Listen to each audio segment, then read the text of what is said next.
Salut tout le monde, c'est Alexandre Baudouin pour les 2 minutes d'Alex. J'espère que vous allez bien.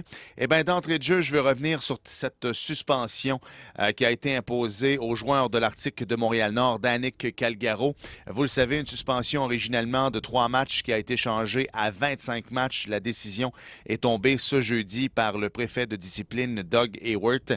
Eh bien, c'est fort simple. C'est avec les rapports des arbitres, avec les différents angles également que l'on avait sur cet incident qu'on a choisi d'infliger une suspension de 25 matchs. Et comprenez-moi bien ici, c'est rien contre le jeune homme, c'est contre le joueur de hockey naturellement, c'est un récidiviste aussi. Et le message qu'on a lancé est fort clair, c'est tout simplement, on n'accepte pas les coups à la tête. Donc c'est tombé ce jeudi, suspension de 25 matchs.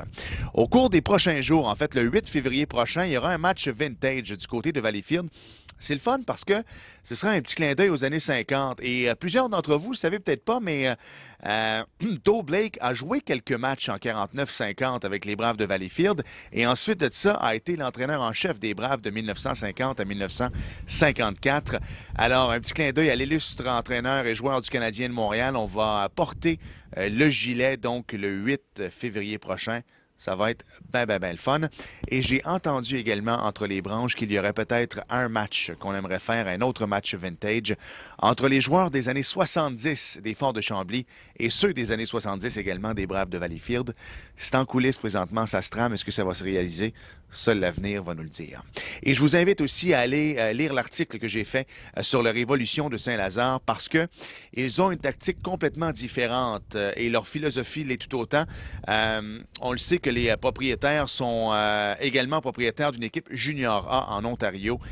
Et puis, eux, c'est fort simple. On veut développer des joueurs de hockey, oui, mais on veut également développer avant tout des universitaires. On veut préparer nos joueurs pour soit le NCAA, donc collégial américain, ou encore universitaire canadien. On ne veut pas de joueurs de la Ligue de hockey junior majeur du Québec dans l'équipe.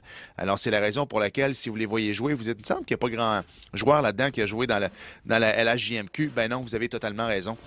On veut vraiment avoir des joueurs qui vont évoluer, soit de l'autre côté aux États-Unis ou encore universitaire canadien. Article fort intéressant. Sur ce, je vous souhaite du très bon hockey. Déplacez-vous dans les arénas de la Ligue de hockey junior 3A du Québec et on se reparle la semaine prochaine. Salut!